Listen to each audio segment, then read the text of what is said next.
Ladies and gentlemen, welcome to the next episode of Vinyl Stallions! Fuck it, we're doing it live, and what we're doing is a Stadium Arcadium album review by the Red Hot Chili Peppers.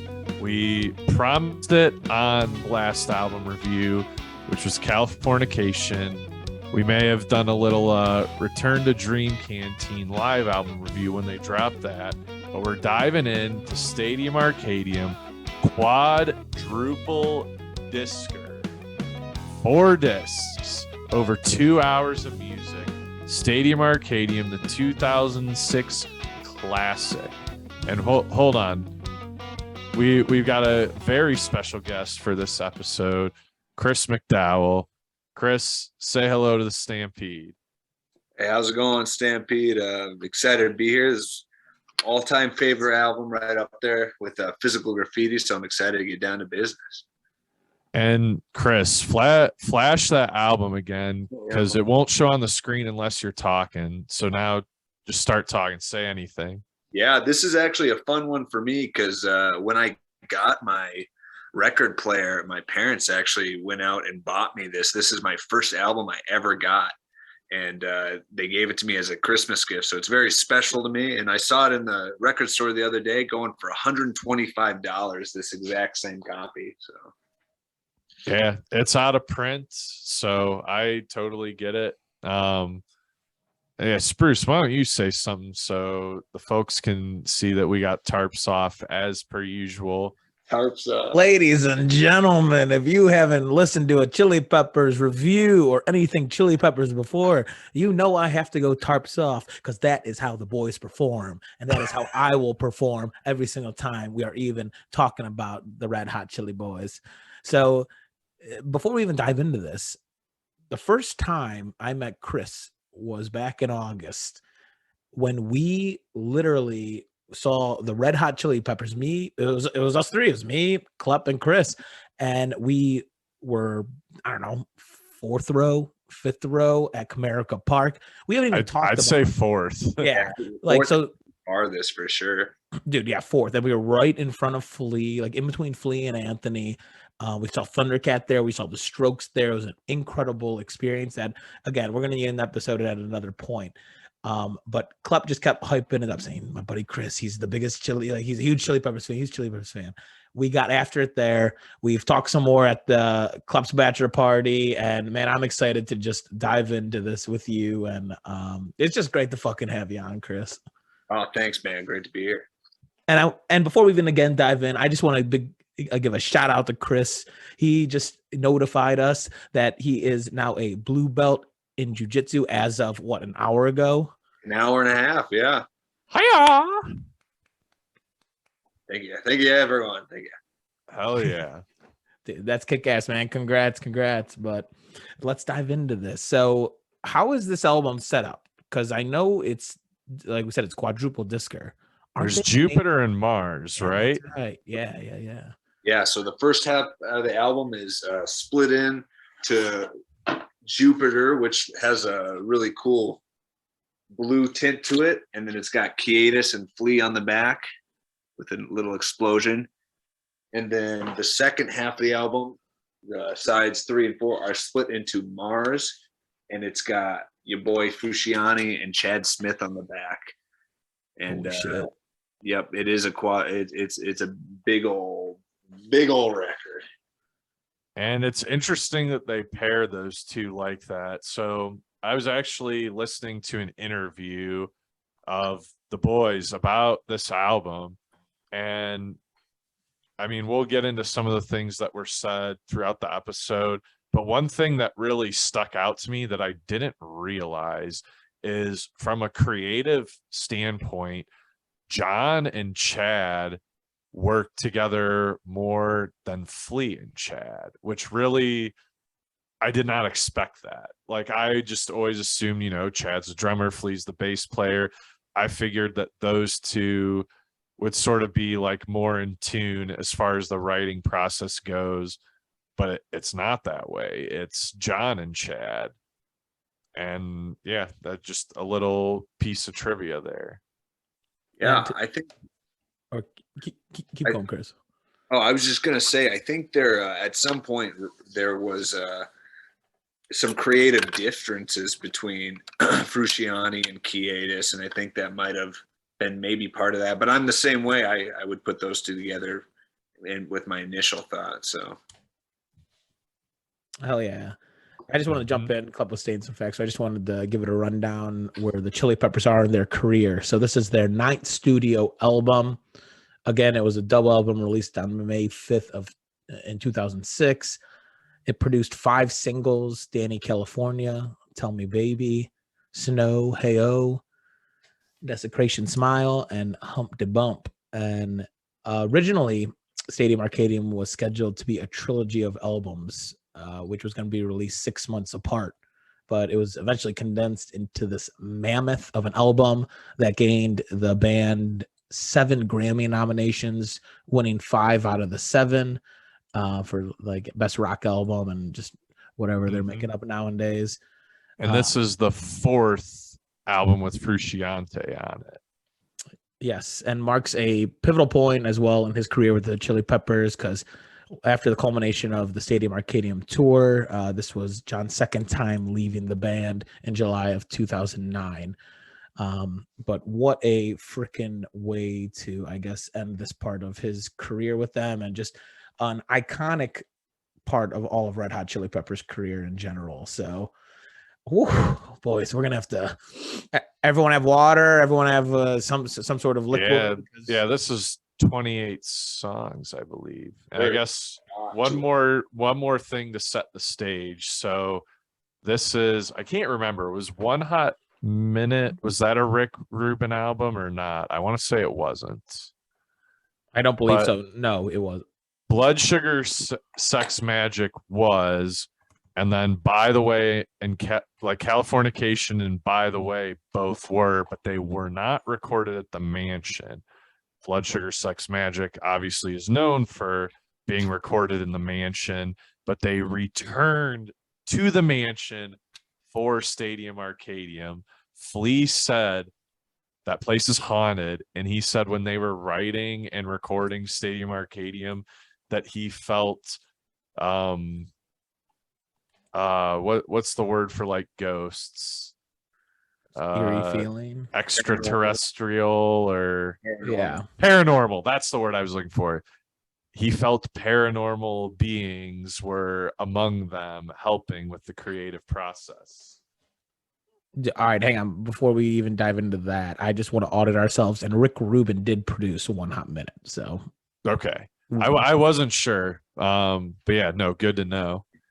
So yeah, so this would be the 1, 2, 3, 4, 5th Rick Rubin album in a row. And yeah, I mean, boys, you ready for this? You want to dive on in? Let's do it. Do it. Track 1, Danny California. Yeah, well, I mean, come on. Like, what is there to say about this? This is one of the most popular songs of the 2000s. So here's what I'll say about this one. So this song is about Danny. And what you might not know about Danny is she has appeared in 2 previous albums. So if you listen to the song By the Way, Danny with me, the phone with me, but then the lights on. I don't know the lyrics very well, but I know Danny is in the chorus, but she is also in Californication. She's the teenage bride with a baby inside getting high off information. There's actually a really good interview with Anthony Kiedis, who kind of describes the like formation of this character as almost like he didn't invent it, but he discovered this person within his lyrics. And it's a super interesting interview. I can't remember who he did it with, but he talks about that same thing where it's been in multiple songs and it's coming back. So that's an awesome fact about this song. I mean, it's so crazy where people can get lyrics from and like find ways to write and portray it across over whatever tune is happening. And no, that is crazy. I guess I didn't really know. I mean, the name Danny does appear a lot, and I didn't know that it was a character that he created. So that was really cool to hear on my end. But just as a song standpoint, me going through middle school, and it was a song, and I'm sure you boys have a lot that can come to your mind that you listen to so much, and you're just constantly doing it that you become sick of it. Yeah. And this was definitely like one of the songs where I'm just like, oh, like just down, like as soon as that intro kicks in, I'm just like, oh, like what a classic, just radio hit song. And then now going back again, this was my first time listening to this album all the way through. Did not know it was track one. The fact that this is the fucking thing that kicks off this album, I'm like, whole new perspective for this intro. Dude, I'm all about that too. The album kicks off with that nasty drum beat, just yeah, just comes off red hot. Great opener. It really is. Yeah. And I think some folks in the Stampede out there may know what's coming up next. Snow, Heyo, sitting at number 2, and it is 5 minutes 34 seconds. This song, I mean, we all know it. The lyrics are catchy and everything, but that guitar riff that he lays down, where he takes that pinky and reaches over way across the fretboard, and it's just iconic at this point. Yeah, and if you ask any member of the band outside of John, like they will tell you this is like when they knew, like, wow, John is like something.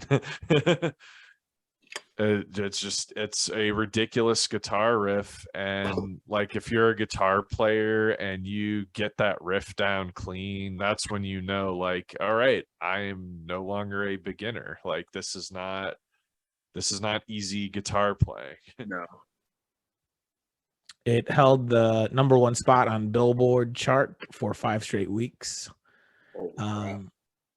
Yeah, so I know we got it again. We saw the Chili Peppers at Comerica Park. I know we got Danny California. Did we get this one as well? I believe so. I am like 90% sure. Let's definitely pull up the set list. I think that'd be fun to kind of review. Yeah. Yeah. Let me get it here. We're all doing it. But it is a race. Yep, we did get it. So that's 2. We're 2 for 2.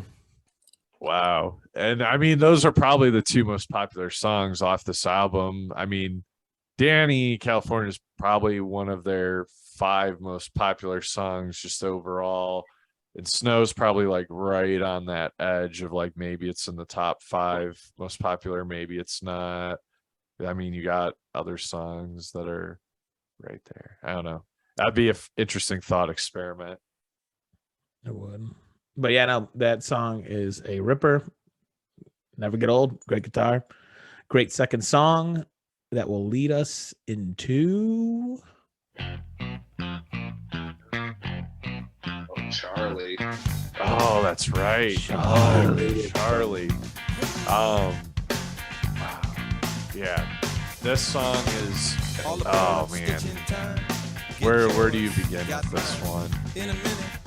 It just starts off like super mellow and you think it's just going to be tame, and then like after a minute you just like realize you're out of your chair dancing. Like this, oh man. Well, once we get to the end, we'll go through and like I say like we'll each give our top 5 songs off this album, but this is probably in my top 5. Here's a cool little just fact about the album. So the Chili Peppers announced a contest for someone to direct a video for this song. It's a fan-directed music video. Fan-directed video. The winning director was Omri Cohen, who had his video selected, won 5K, and got to meet the boys in Paris. Wow. That's a hookup. I'd rather win that than the lottery, if I'm being entirely honest. You're big, Cleb. You win the lottery. How many shows you going to a year? Yeah, but do I meet them at any of them? Oh, You know, That is a would you rather situation. Meet the Chili Peppers for like 30 seconds or like I don't even know. I don't know. Probably more than 30 seconds, right? I mean, he directed the music video. No, they just took his video and kicked him to the curb. Oh man. Yeah, this song, I'm the same way. Like I really enjoy the fact that it's like the chorus and the intro, which is the intro is kind of like this rap style, like get yours, got mine, in a minute I'll be there, and then it kicks into the chorus, which is just very lyrical and like just Kieda singing, and I really enjoy it. I also like the shout out to Flea in this song. I don't know if you guys know, but he says, "Get the message on Flea's fist," which I always thought that he like dished out one of the members of the band name, and I don't know. That's just always been cool to me. Absolutely. From there, we head straight into the title track, sitting at number 4, Stadium Arcadium.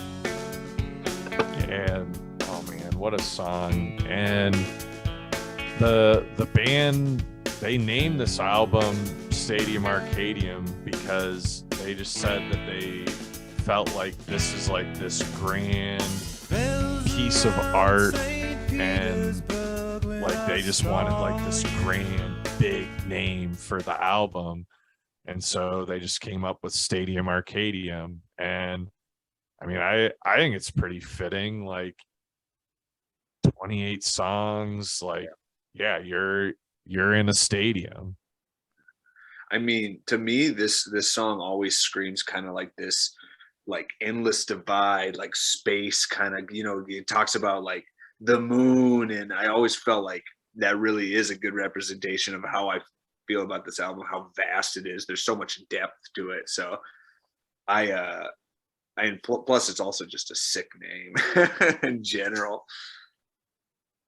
Yeah. I mean, this is the first one where like you really start to hear like, and I like describe this album just sort of as a whole this way, that it is a lot of poetry. And like I think this song really just sort of manifests that style, like particularly during the verses. You just tell it's just kind of like a Anthony poem. Yeah. I think there's a lot of good lyrics in here. I really vibe with. So I'd be on that level as well. Absolutely. And I mean, I would say this is like one of the more mellow songs off the album, and it does a good job of setting up the next one, which is not so mellow. Yeah. And I've heard you guys sing this song numerous times, so I know you guys are both big fans of this one. Yeah. And so track 5, Hump Day Bump. Got the hump day bump. No, dude, this one Humpty fucking bumps. And I just keep like diving into these facts, man. I'm just like captivated. So to date, 37 of the 38 songs recorded in these sessions have been released. So there's one song still out there that is unreleased, but it goes in to during pre-album interviews, many of the songs were known by alternative or working titles. And so Humpty Bump was originally going to be called Ghost Dance 2000. Wow. I like it. Yeah, I like the change too. Ghost Dance 2000. I mean, as long as they got that sick bass line in there, I guess I don't really care, Yeah. Call it whatever they want. Yeah, no, this one got me through my run today. So Humpty Bump, thank you. Yeah, and I don't know, just very cool, like Flea and John, like their parts kind of syncopate in a way. Like you'll just get like it's just going like from bass to guitar, like back and forth, kind of continuously. It's like nice too, like I guess if you're listening into it if you're listening to this song with headphones like this, like Flea will be in one ear and John will be in the other. So like again, it just adds to that syncopated feeling where the bass and guitar are just like trading off in ears. And can we please talk about Flea's fucking playing trumpet on this one? Oh yeah, Yeah. man of many talents. Seriously. Yeah, no, we haven't dove too deep in. I know we've all listened to their new record that just Return of the Dream Canteen. which doesn't have Flea on trumpet. Remember, what's his name? Jimmy J, Jim Johnson. Yeah, something like that. But it was just the one with just so many, like it was a horny album all around. But yeah, Chris, talk. About this album. Just anything, because then the camera will pan to you whenever you say. Yeah, I recently pre-ordered this and I got the vinyl with the baby blue vinyl in it. So I actually really enjoyed this album. It'll be a good one to come back to, maybe talk about it. I think there's a lot of good stuff on here, so definitely worth the money if you haven't gotten it yet. Super psychedelic album. The Canteen was very generous. That's Vegas. That's a movie song for sure. I really enjoyed Bella on this album. I thought that was a really good song. Or Bella is good. The drummer's a good song. Yeah, there's a lot of good stuff. Eddie. Yeah, that guitar. That's probably my favorite on the first side. There is Eddie. Rowdy. Yeah. So the boys are still fucking getting after it, but yeah. But let's flash back. We're back now in the year 2006. I think we're on to she's only 18, right? And she's only 18, which is illegal. Let's just say that. This song just kicks off with a sick bass line. Just hits you right in the face, and then Anthony Kiedis comes in with the very like rhythmic style of rap he's known for. This one gets me up and moving, 100%. Yeah, like funk rap is like, yeah, that's a good way to describe this. That's pretty much what it is. And then that like slow chorus, like "Burn, rock the world." The opening line in itself, she's only 18, don't like the Rolling Stones. She took a shortcut to being fully grown.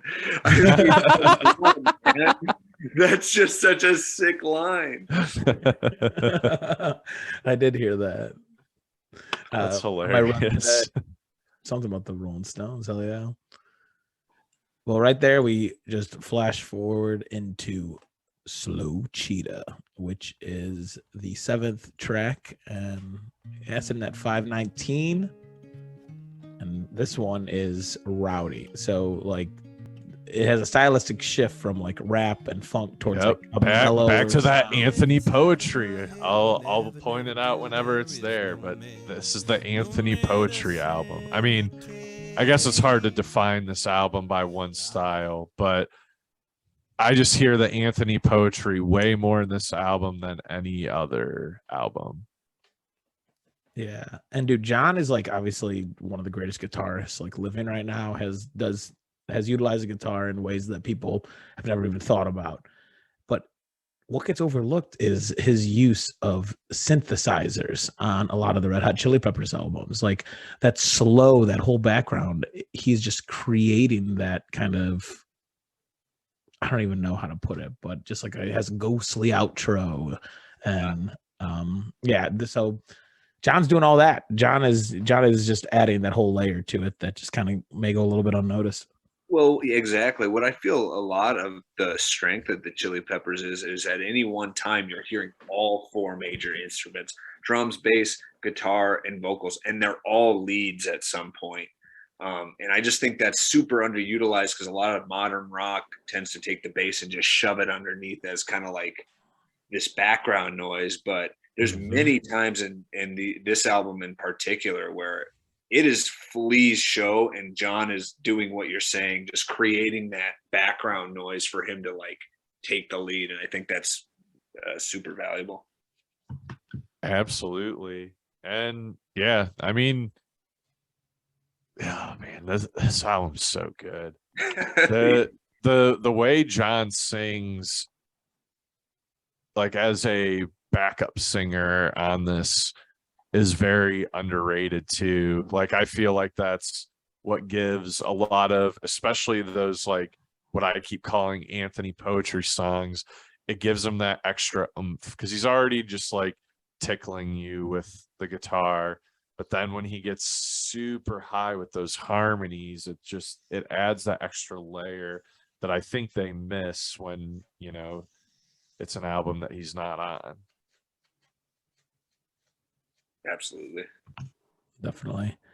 And we'll just keep powering through side Jupiter, sitting at number 8, Torture Me. Oh, killer drums on this when they hit that main riff and Chad just starts spanking the cymbals. Yeah. Oh yeah. And so Chris, we forgot to ask. So Torture Me, we're at track 8. So when did it flip from side 1 to side 2 or A to B? Yeah, so it went side 1 ends with Charlie. Okay. Side 2 ends with Slow Cheetah. Torture Me, first of side 3. So we're kicking off the C side with Torture Me. Yep, Wow. so we are now officially on the second disc of the album.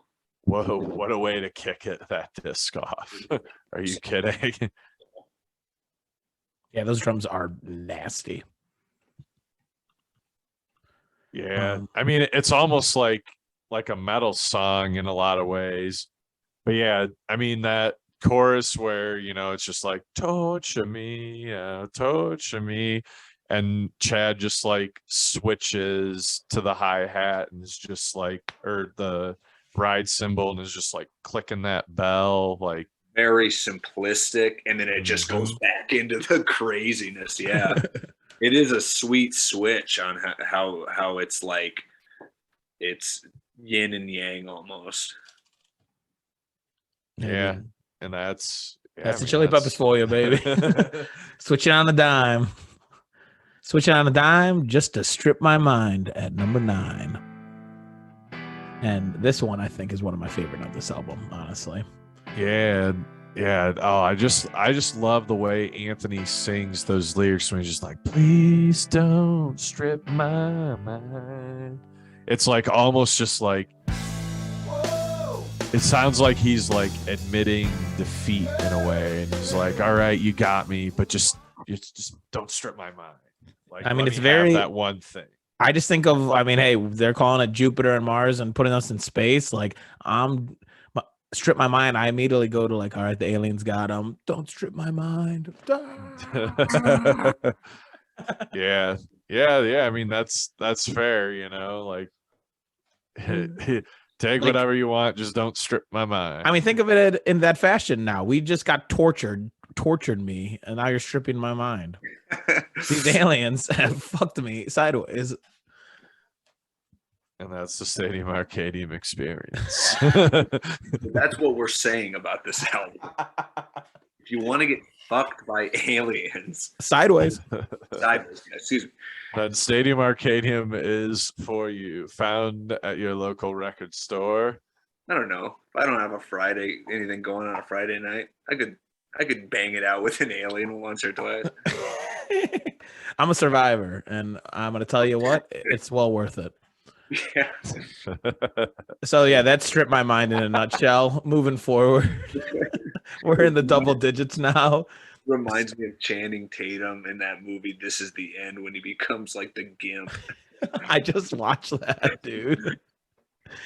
And okay, so you're talking about how John uses like synths to get these like very unique guitar sounds. That is on full display here in this next song, especially in Michigan. Yeah. And I guess, Chris, really quick, are we still on the C side? Yep. We'd have to be. Yep. We got one more after this. Okay. But yeah, I mean, just the way like John starts that song, it's like, all right, we got like, I'm riding a horse and like we got the cavalry behind me and we're just like charging full steam ahead. Like, let's go. I really like the rhythm of the lyrics in this. It's pretty unique when he's going, and I just feel like it's very oddly rhythmic, and it's just interesting to hear, and I really enjoy that part of it. Yeah, that's totally fair. And I guess another unique thing about this song too is, so like, I mean, this is just like a general song thing. Usually verses are more like literal with their lyrics and I guess more tame, and then the chorus is more ambiguous lyrically, and like the music is more accented and like giving you this dramatic feel. And I feel like it's flip-flopped in this song. Like the verses are very charged and the choruses are like where things like slow down and get more tame. I'm surprised we didn't get this one when we saw them in Michigan. I've seen them twice in Michigan and never heard this song, and once in Chicago. Wow. Yeah. So you've seen them 3 total times then? Yeah, 3 times. Yeah. How does the last show? Yeah. What are your 3 shows? How do they rate? And like what years? Like what years were they? Okay. Yeah, I saw them at Orion Music Festival in 2012, I believe. That's Metallica's Old Michigan Festival. So it was Metallica one day and then them the next. And I was second row and then front row for half of it. So that was really good. But then the second time I saw them was at Lollapalooza. I would say that's the worst show of them I saw. Very hit heavy, almost all the hits. Kind of what year was that?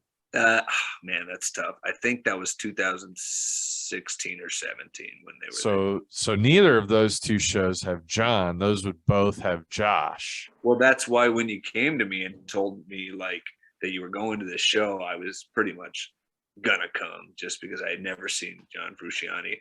So I would rank them. The thing I would give about ours that I was so unique was, one, it was in a baseball stadium. Baseball park. Never seen that before, so that was awesome.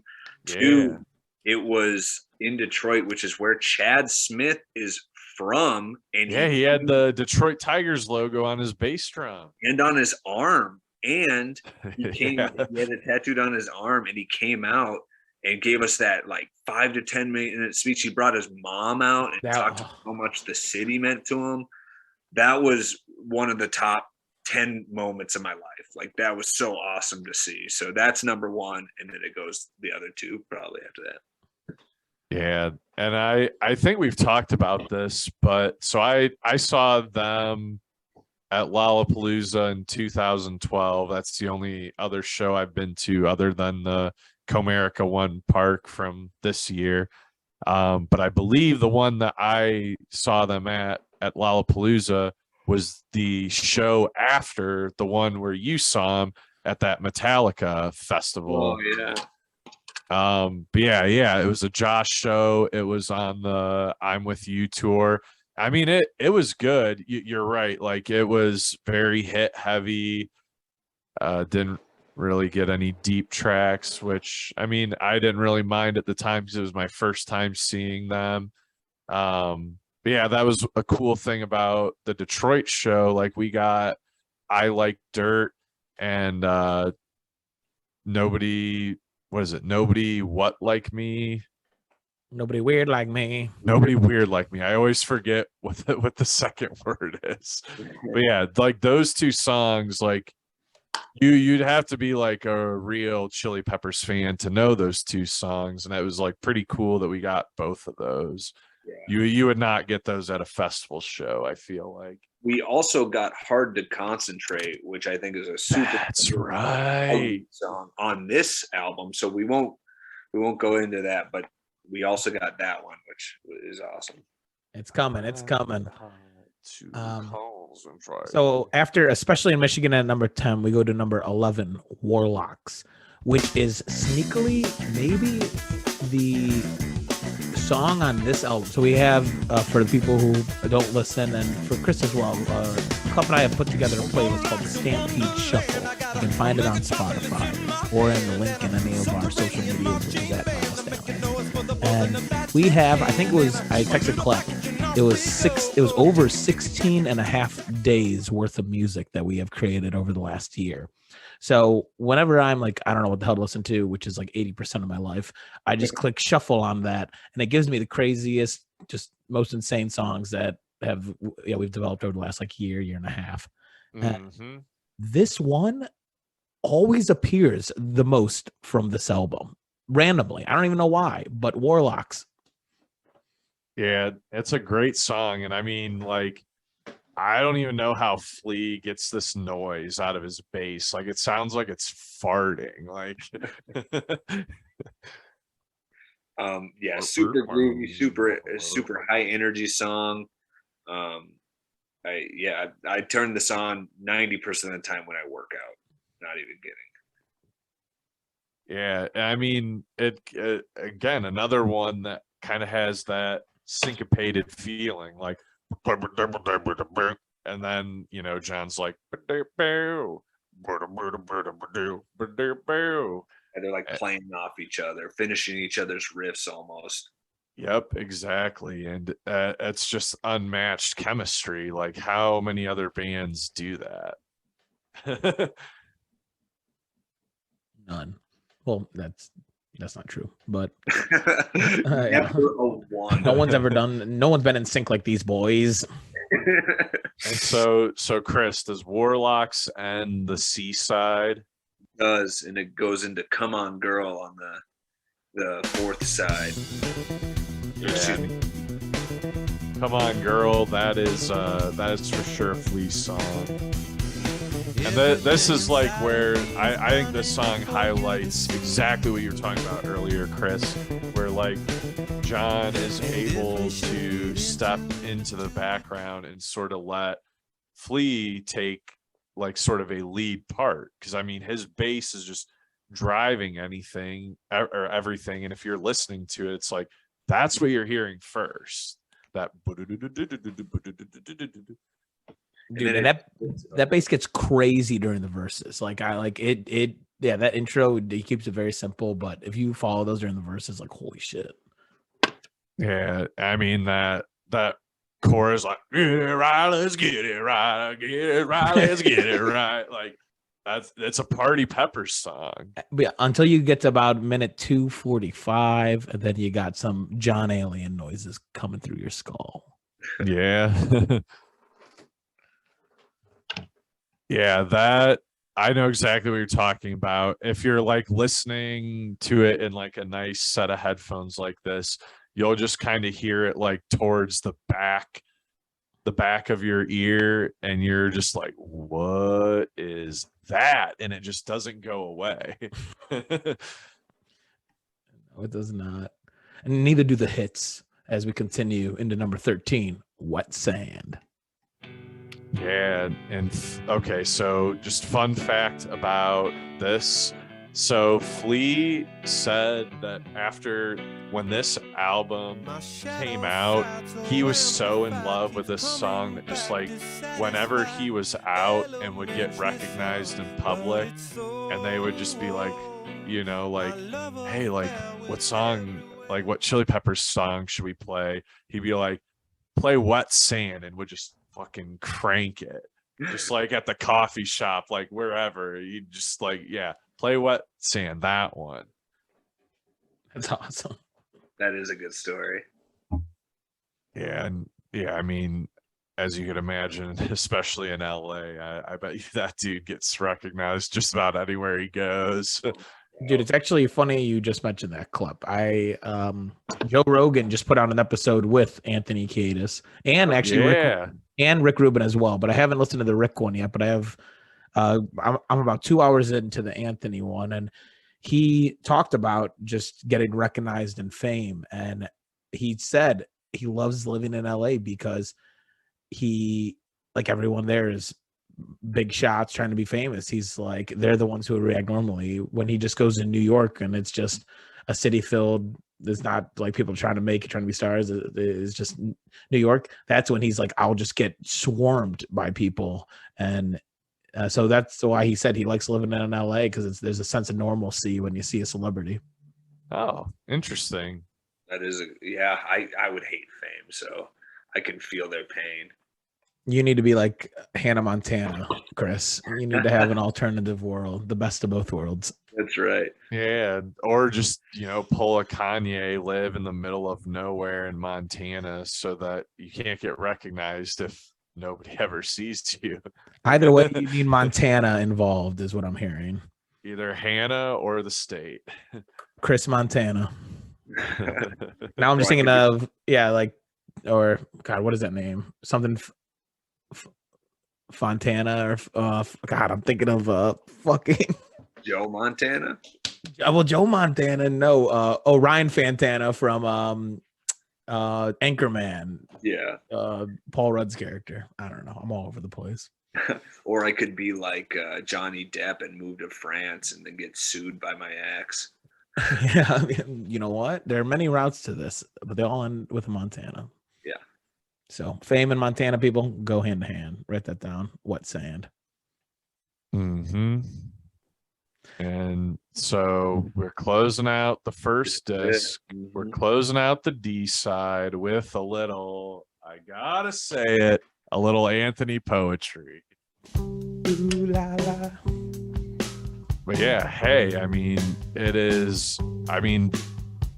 the guitar in this song will absolutely melt someone. Like, you thought the Wicked Witch of the West got melted. Like, you want to see somebody really get melted, listen to this song. A lot of different vocals going on in that background. It's fucking great. And just as like a listener, like, you show me Snow, you show me Snow, I listen to it. I would say this is that song. I would think this is the title. Hey, oh. But yeah.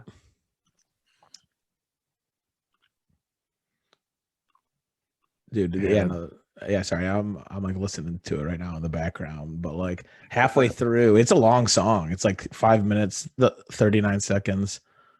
Yeah, which would explain why. I don't know. I'm just in love with the guitar on the song. Like, it just freezes you in your tracks. Like, it's like almost like smooth jazz in a way, but it's not, because of the tone that he's getting out of the guitar.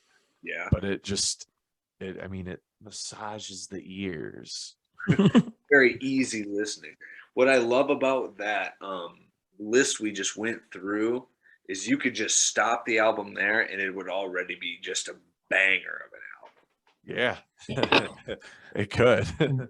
But you got a whole nother double discer. Right. You're only halfway through, ladies and gentlemen. Ladies and gentlemen, prepare. So now we got Mars. Like, we just went on an orbit around Jupiter, got tossed into the Jupiter blender, spit out, rode that ring, and now we're on a spaceship to Mars.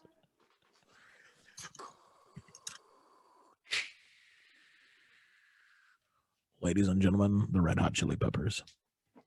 Introducing track 1 on the E side, Desecration Smile.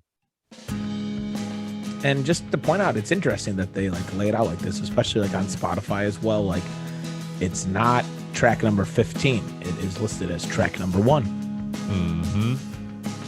Yeah. Which, that's what a double album is. And yeah, so it's totally fair. Yeah, what I really enjoy about this song is kind of the background vocals. I feel like there's a really good harmony. I think that Flea and Frusciante both do it kind of in harmony, and you hear like at the end of the lyrics it goes like, another girl bad for my health, and then they're like, another girl bad for my health. It's really like, I don't know, just very it sounds really good together. It's almost like mirroring it in a way. So oh, absolutely. And it's an acoustic track, which is a little bit unique as well, just coming out.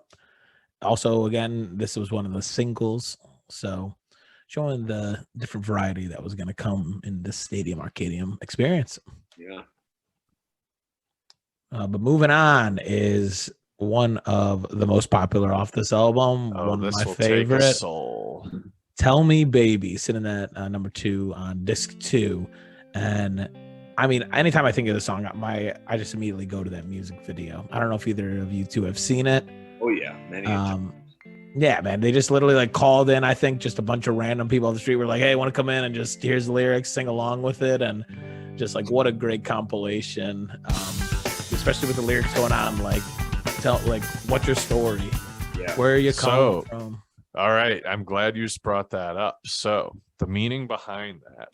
So I can't remember if it's Anthony or Flea who in the interview describes it this way, but they talk about, so this song is like about LA just as a place.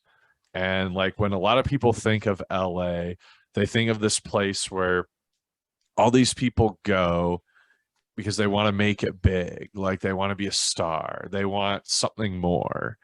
And there's people that have success doing that. But what this song is about is the people that don't. Yeah. For one reason or another. Maybe they don't try hard enough. Maybe they never really wanted it. Maybe they were after the wrong things. And that's what it's saying, you know, tell me, baby, what's your story? You know, like, and just sort of diving into that aspect of LA. Like, yes, it builds all these stars, but there's also the other side of it, the people that come with all this hope and all these dreams and turn right back around and leave because for one reason or another, they were after the wrong things. Yeah, and that's highlighted by the interviews in the beginning when they're all like, well, I thought I'd be out here 9 months and be huge, and now I've been here 14 years. Yep. Well, and I mean, somebody like that at least, you know, is able to find something there for them. But, you know, I mean, there's a lot of people that are there for, you know, like 3 months, 4 months, 5 months, and realize, you know, maybe they were looking for the wrong things. Dude, this solo in the song, just ripping, just that first bend that John gives us is like electrifying, and is actually, we got this one as well in Detroit. So this is now the third one off this album that we got. we sure did. I was just about to get to that. The Anthony rap in this is crazy too. Like, I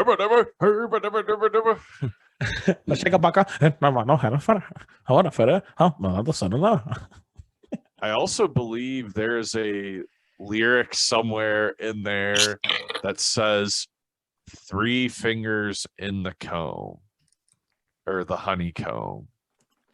And you stick your middle finger in it. 2 finger paint is not a sin. Wrong album. Stick my fingers in. The purple stain. Oh man. Yeah. Yeah, decent. So So from there, yeah, where do we go? Yeah, I just gotta say it, and I'm gonna point it out every time I'm reminded of it. More Anthony poetry.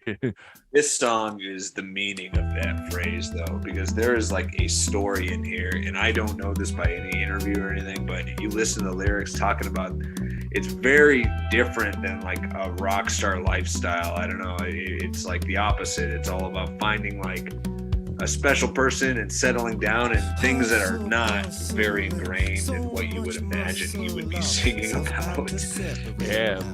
And what another interesting component of this song is, so like for a good majority of it, Chad is just riding the bongos and he's not actually like hitting the full kit. Like his left foot is keeping a little beat on the hi-hat, but he is just like riding the bongos, and you know, like there's no bass drum, there's no snare. It's very unique in that way.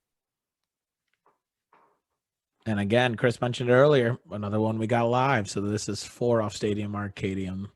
that we got to experience in Detroit. We were the lucky ones. We are the fortunate ones. Never What was that? precious God. Was that a Linkin Park song? Yeah. We are the fortunate ones. Rebellion. Yeah, wrong band, wrong album, but we'll say it anyway. Almost wrong genre. Everything about that was some of the songs off this album get like a little heavier. Not many of them, but anyway. All right. So number 4. Maybe Torture Me could be included in that. yeah, yep. True. So wait, so Hard to Concentrate, we're 3 songs in. Is 21st Century on the east side, or do we flip after Hard to Concentrate? So it flips to the side 2 of Mars now. Okay, so this would be the F side. 21st Century. Brush up on my alphabet skills because there's so many fucking discs. But yeah, so all right, yeah. So number 4, 21st Century. Another like flea bass fart song. That's exactly what I was just about to say. Took the words out of my mouth. But yeah, this one has like a super cool chorus, I think. It also has a super cool. You get to minute 3:40, and you are hearing one of the fastest guitar playing I've ever heard in my life. Oh yeah, he just starts ripping it. But back to what Adam was saying, I really like how they have like a weird refrain or something before the chorus where it's like really rhythmic, where they're like Anthony's hitting those like oh oh oh like the Cain and Abel, and then it just hits in for that really smooth. There's a reason for that one of us. I think that's a really interesting difference between like those 2 sections. 100p. Continuing, number 5, She Looks to Me.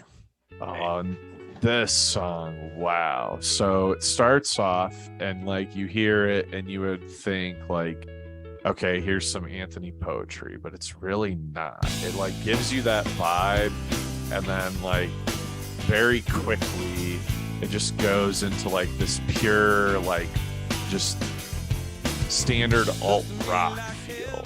Yep. And it's kind of cool because the way Anthony sings again is just like very literal, like you can understand the lyrics very clearly, whereas you can't always in a lot of songs, I feel like.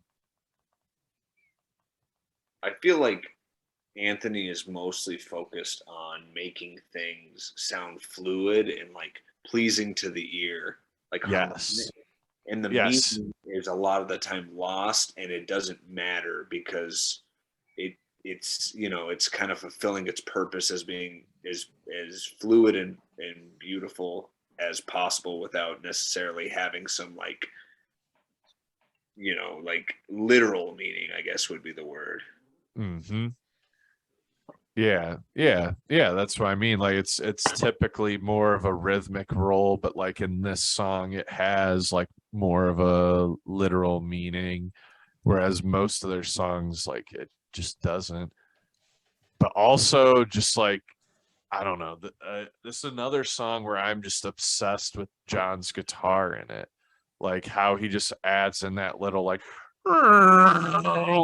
in the background, and it just you don't know when it's gonna happen.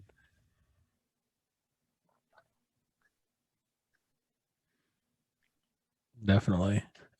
And we continue to number 6, Ready Made. What a nasty walk of the bass line on this one. Chili Pepper Party rock music. Yeah, this would go along with Linkin Park. This is like definitely a heavier song for sure. Dude, and again, it's synth, like Chris just pointed out, that bass line just nasty, but then a synth just comes in like a couple seconds into it as well, and then boom, breaks into that motherfucker to just again party peppers. And I guess like so one thing I'll say about this song, like just like going back to like it being a little heavier, maybe it's not necessarily musically what they're doing, but it's the way John's guitar sounds. almost sounds like Dave Navarro's. Like if somebody threw this song into 1 Hot Minute, I like probably wouldn't be able to go, oh, that's not 1 Hot Minute. That's not Dave Navarro. Like, because it sounds like Dave Navarro. Like it's super distorted, like heavy. And I guess just the song in general kind of fits the 1 Hot Minute vibe. I feel like, yeah, it's almost like a throwback to their roots in some sense. Mm-hmm. You know, as they went on, it seemed like they kind of got more melodic and kind of less away from the, I guess, almost like grunginess of what they started as. But this one definitely feels like a throwback to those earlier albums. Like same thing. You could put this song on "Suck My Kiss," and I probably wouldn't be able to be like, yeah, that's definitely, that doesn't fit. Yeah. Yep. That's a great way to describe it. It is like a throwback song. And yeah, I guess in general, so like Unlimited Love, I almost say like I don't want to say it's a continuation of this album because obviously it was written like over a decade later. But I hear a lot of the same stuff that I hear on this album on Unlimited Love, where you just have like a lot of different vibes, a lot of different feels, but you just still have the classic Chili Peppers where it's just such a, they always just find a way to make it just flow seamlessly. And like, I feel like this album just in general, Stadium Arcadium, is the pinnacle of that. Like the songs just flow so well in this album. Oh, I agree. Absolutely. And then the one that Klepp sent me this morning saying, holy fucking shit. So number 7, If. I mean, come on, you gotta let me say it. Anthony poetry. This is peak Anthony poetry. Very much reminded me of their new album. Kind of had that like psychedelic vibe of, but again, just very just mellow and all the way through it. And oh man, Yeah, John's this one guitar in this. Oh, it will. This one might be the most poetic on the album. I think it is just fluid and like the lyrics are amazing. So Yeah, and the way, so like when Anthony goes, all I do, like John adjusts his guitar like in perfect lockstep with Anthony's voice, and like when he does it, like at least for me, like it just sends a chill right down my spine. It's like he is tapping in to the human instinct that would cause one to appreciate music. Well said. well said. Yeah, you can't top it. Can't top it. Chris, where are we on the vinyls? Like what side are we on now? Well, now we are on the second vinyl of Mars, on side 3, and onto my favorite side on the whole album with my favorite Red Hot Chili Peppers song of all time, starting off, "Make You Feel Better." Whoa. Wow. That is a bold statement, but one that I will accept because what a song. This song, like, I can't say enough about it. I know a lot of people haven't heard it, but do yourself a favor, go get hyped up to this song. Starts off with a super solid beat from the kick drum and just snare, like just right off the get, and Anthony's rapping over the top. It's unique too, because Chad, I mean, typically whenever he comes in, he's just like grooving on the hi-hat and then, you know, just doing his normal funk. And I mean, this is like, it's more of a punk rock beat, and he's not using any cymbals at first. It's just bass and snare. Yeah. I mean, this song's definitely been my favorite for a while now. love the energy. It doesn't have anything in particular I love other than the positivity of the song and just like the energy it brings. And We are the one who that will will make you feel better. I just feel like there isn't a day I can't put this song on and enjoy it. So yeah, that's why it gets the top spot for me. Yeah, I mean that's a fair choice. That there are no flaws in the song. And the harmony during that part you both just sang is like magical when it happens. Don't Forget Me is up there as well, but I think this Yeah, one, we saw that one live, which was dope. Yeah, we saw so many rowdy songs, man. And it was all just done in a flash. I remember everything and I remember nothing. Yeah, I know. I want to go back and relive that. Yeah.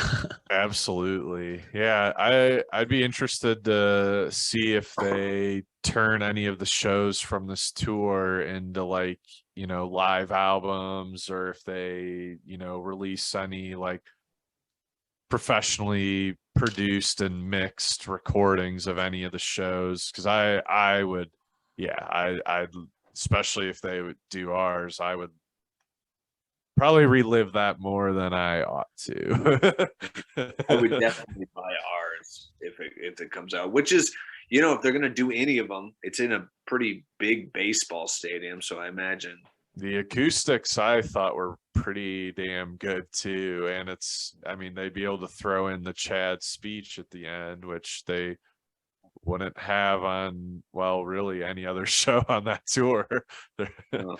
unless they played in LA or something. Yeah, which I mean they totally either did or will. But I think the LA stop is where the Rams play football. I'm not positive on that. Yeah, I think they have a SoFi show. It's either already been played or I believe it's on the docket.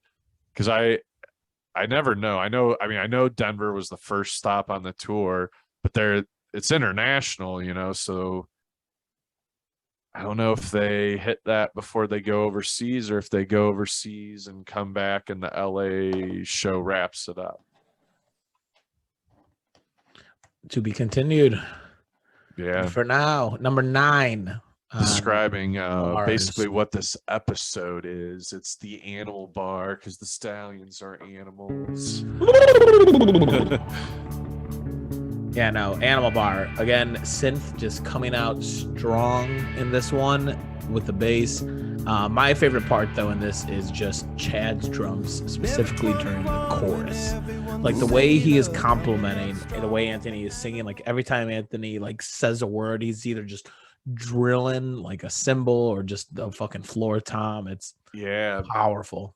It absolutely gives this song some extra energy.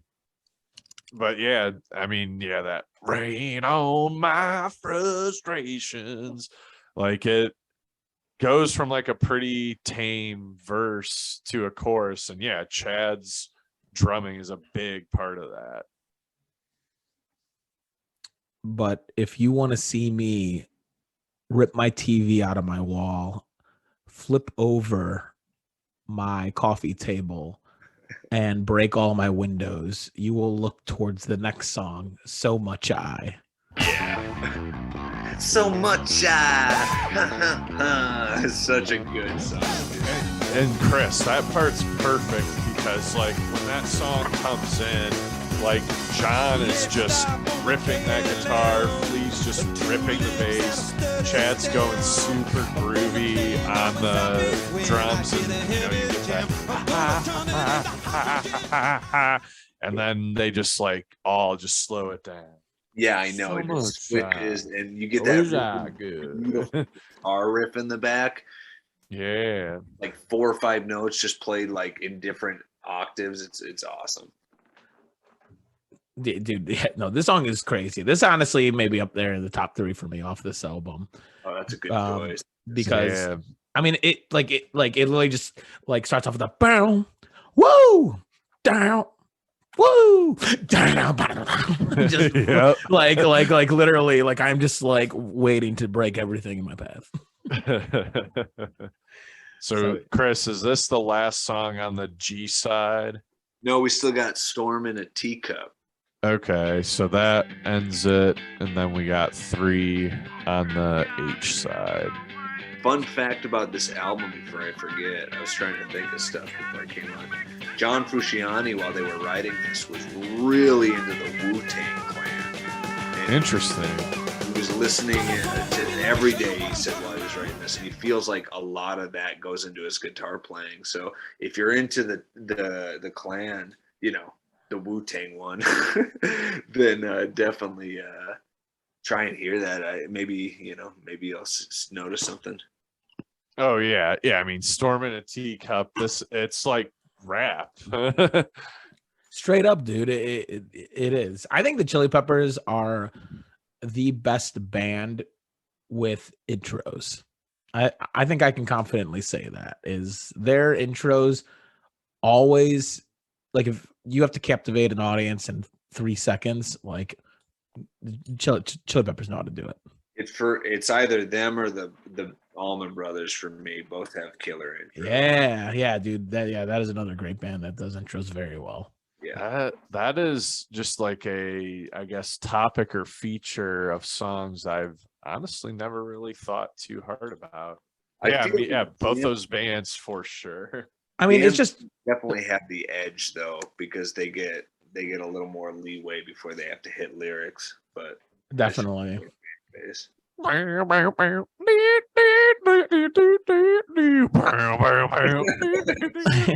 mean, it is crazy though, like you just said, Club, to think about it. I guess I really haven't thought about it until it just came to my mind right now. But like when I'm shuffling through, I'm gonna go back to the Stampede Shuffle.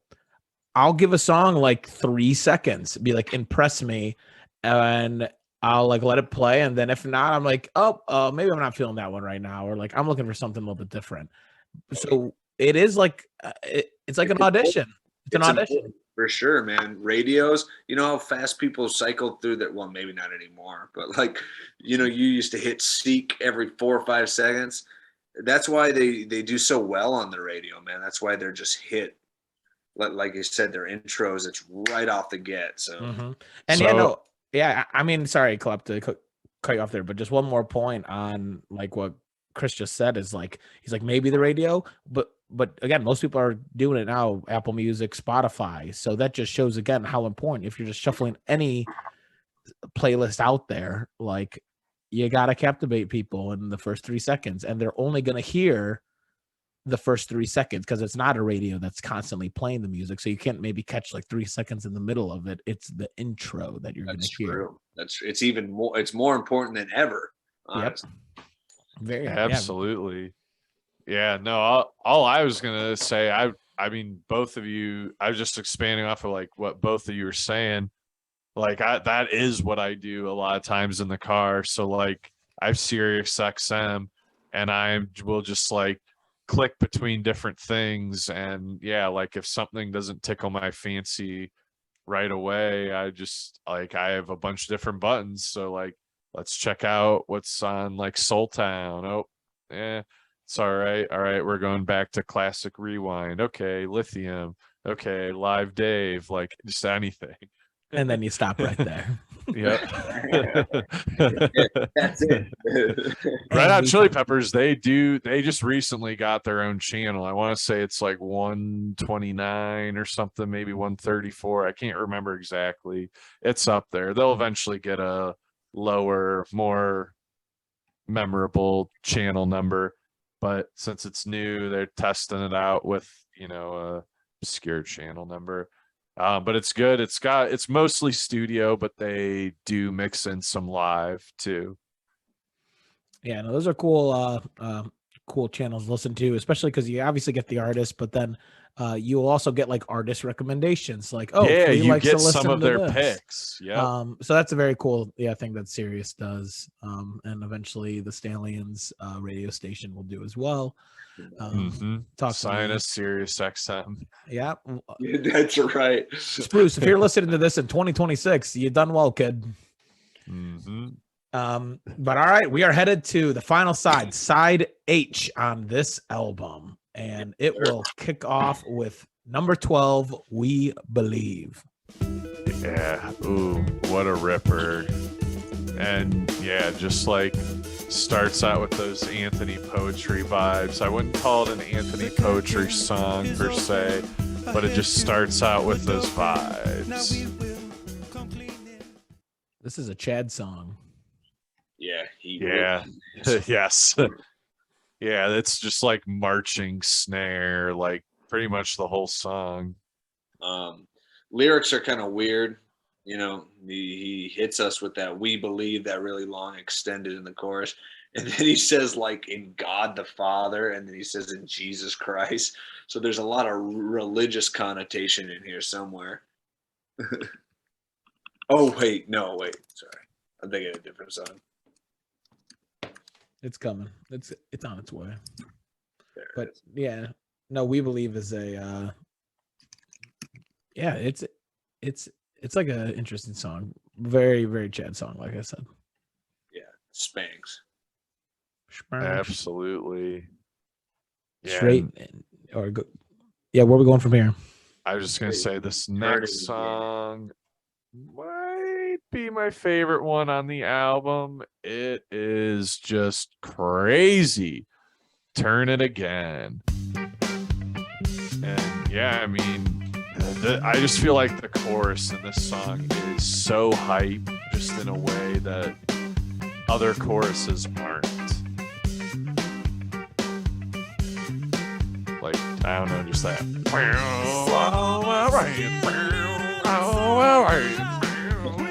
And then we turn it again. That guitar is so clean as well. Yeah, Like it's like violent too. Like, It's very impressive. I don't know. yeah, what just happened to you, Club? You just got Ghost Dance 2000. Yeah, I don't know what to say.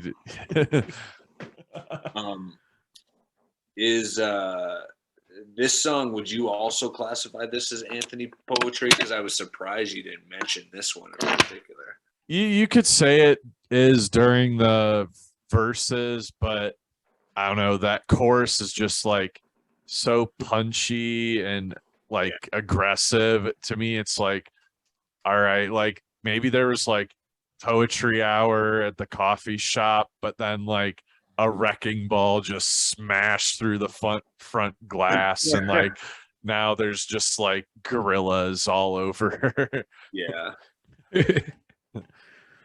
Oh man, no, that is a ripper, and I think that's the longest one on here.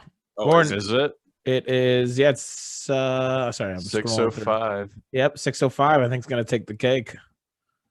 Yep, it sure is. Good Turn it call. again. I'm on it. Yep. All right, and then to wrap this up, probably another one that shows up a lot, second most on my Stampede Shuffle when I do it for out of this album, "Death of a Martian." This is also kind of a song kind of akin to Stadium Arcadium. It's kind of got that weird spacey feel to it almost for me. And obviously like connotations with the lyrics, but yeah, this is an underrated song for sure. If you haven't heard it, definitely check it out. I think it's a little calmer than the last song, obviously, so it kind of leaves the album off on kind of a, I guess, like plateau almost, you know. I think what does this for me is John's like backup vocal harmonies. Like that's what really makes this song for me. Dude, and Anthony at the end, he's just like talking and is like I don't know, he's just rambling on. He honestly sounds like a mad scientist at points, and he's like, oh away. Yeah, no, I'm glad you mentioned that, because that part is crazy. And yeah, I mean at that point too, John's just like screeching that guitar. Oh yeah. It's almost like it sounds like a speech at the end almost. Yeah, yes, It's like, exactly. you know what it kind of reminds me of is, you guys ever heard the song Monkey Wrench by the Foo Fighters, obviously. It's not as aggressive as that, but it's on that same rhythmic pattern almost. Yeah. Yep. So yeah, those two songs kind of to me. Club and I have destroyed my place a little bit to that song. Okay, so we're all on the same page here. But do you agree? Like it does kind of feel almost like a chant in some way. Yeah. Absolutely. No, I know exactly what you are talking about with that. And again, what a way to wrap up this absolute ripper of an album. Again, 4 discs. It was 122 minutes, so just over, like 2 hour span. And that's crazy too. I guess just going back to the vinyl packaging. So it has like what appears to be like a standard vinyl packaging where you just have, the sleeve and you pull out a disc. But you really have the sleeve, and within it you pull out 2 gatefold double discers that open up. Like, just what a concept. Yeah. This album to me is just very complete overall. It's got like every type of song you would want, and it's a great one to just pick a 3-hour afternoon and just listen to it throughout your day. It's just a killer album. Yeah. Absolutely. Yeah. Just really highlights the band's evolution of their sound with John as the guitarist. 'Cause, obviously he's on, Mother's Milk, Blood Sugar Sex Magic. He's not there on the One Hot Minute album. And then they come back and sound totally different on Californication. And then, sound even more different on By the Way. And then I just feel like this album is like the pinnacle of their songwriting and their ability to just create a seamlessly cohesive sound. And even though, like, at least for me personally, this isn't my favorite album of theirs, it's just like I think it has the best songwriting. They all typically agreed that this was their best work as far as working together, and I think that definitely shows.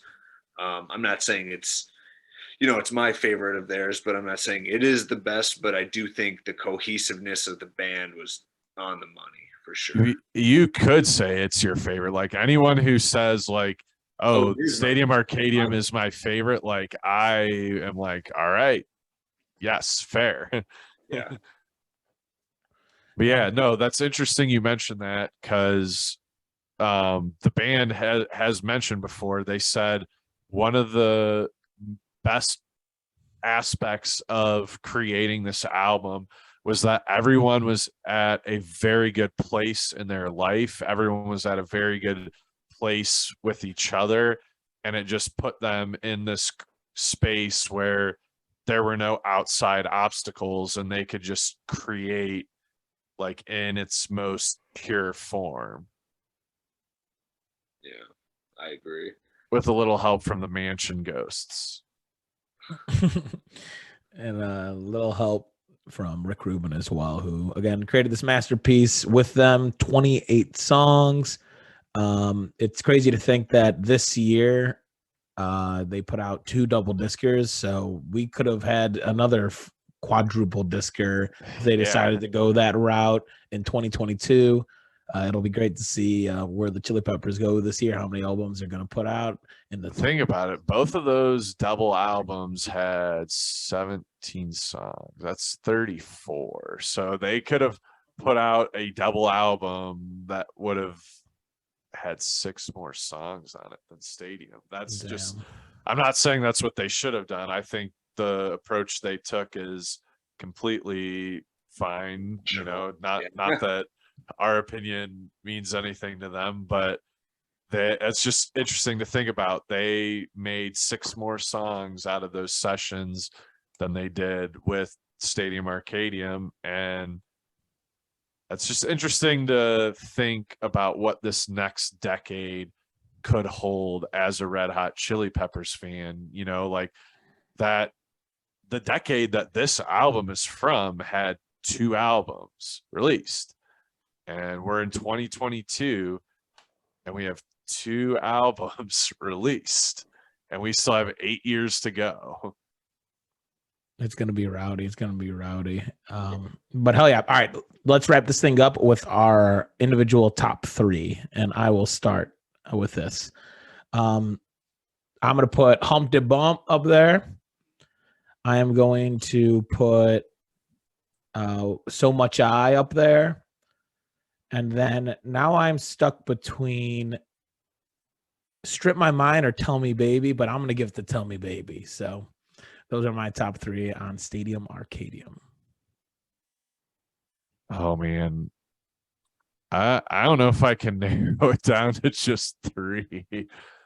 So I mean, yeah, Turn It Again for sure. If for sure. I think Hard to Concentrate.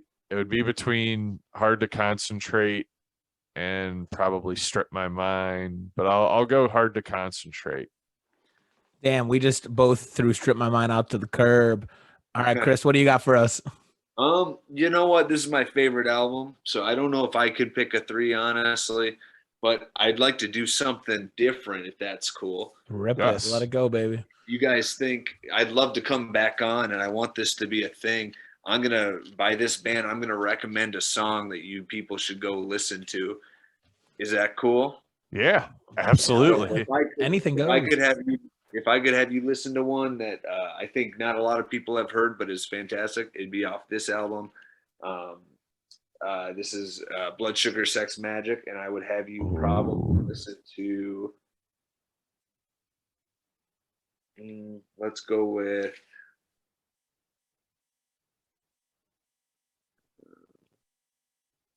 I Could Have Lied. I think that's a killer song. Oh, I love that one. And it's a little different than the rest of the album. You'll be surprised. So if you don't like this album and you only heard it once, I would highly recommend that song. But I'm fucked up now. Love it. Oh, that song's so good. Hell yeah. Well, no, Yeah, I Chris, was wondering where you were going to go with that, because I'm like, I know he's not going to say a hit. Like, so which one of the deep tracks are you going to pick? That's a good one. I was between that and a couple others, but I think that's a good one that most people can appreciate. So The one I always tell people off that album that they've never heard before is Apache Rose Peacock, which that's just my favorite song off that Sure, album. Psycho Sexy's off that album, right? Yeah. That's another good one, but Yeah. Now we're Oh, getting the into greeting song. Oh man, we're getting lost in the sauce. yeah, and if you want some more of that Blood Sugar Sex Magic, go check out a previous episode where we broke that bitch down. But yeah, Chris, man, we appreciate you very much for coming on. Like we said, this will definitely not be the last time we have you on. As we continue to get you involved in roulettes, go to concerts together. We'll do some live concert reviews. We honestly should do one for this Chili Peppers concert, even though we just kind of broke down, like we said, 4 of the songs. Yeah, we didn't go through everything. We didn't dive into Thundercat and the Strokes too much. True. We didn't reveal the whole set list. Yeah, we could for sure make a whole episode out of that. Hell yeah. Yeah, but thank you, Chris, man. That was fucking awesome. Thank you for your knowledge on this incredible album. Thanks for having me, guys. Have a good one. Yeah, we'll be in touch. Absolutely. But besides that, my name is Spruce. I'm Clep. And this has been another episode of Vinyl Stallions.